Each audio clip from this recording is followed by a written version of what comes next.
If you've ever opened Amazon Prime Video and seen something labeled Prime Premiere or Early Access, it can be a little confusing. It sounds like it's included with Prime, but sometimes there's a price attached. So what exactly is it? Prime Premiere typically refers to a feature within Amazon Prime Video that gives Prime members access to certain new movies before they're widely available on standard streaming, sometimes while they're still in theaters or shortly after theatrical release. However, and this is the key point, Prime Premiere access is usually a paid rental or purchase, even for Prime members, so having Amazon Prime doesn't automatically make the premiere free.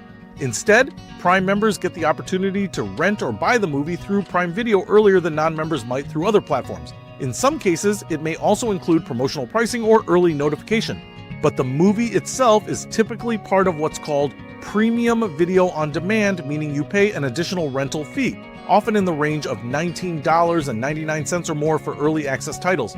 Here's how it works in practice. You log into Prime Video, see a newly released movie labeled as a premiere title, and you're given options to rent or buy. If you rent it, you usually have a 30-day window to start watching, and once you begin playback, you typically have 48 hours to finish it. If you purchase it, it stays in your digital library. Eventually, many of these movies move from premiere pricing to standard rental pricing, and later may become included with a subscription or available at no additional charge, but not immediately. It's also important to distinguish Prime Premiere from movies that are labeled included with Prime.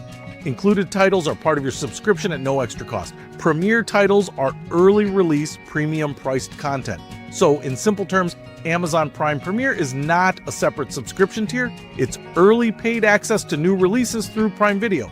You're paying for convenience and timing, not just for access. If you're trying to save money, the strategy is simple. Wait. Most premiere titles eventually drop in price or become included later. But if you want to watch something right away from your couch instead of going to a theater, that's where Prime Premiere comes in.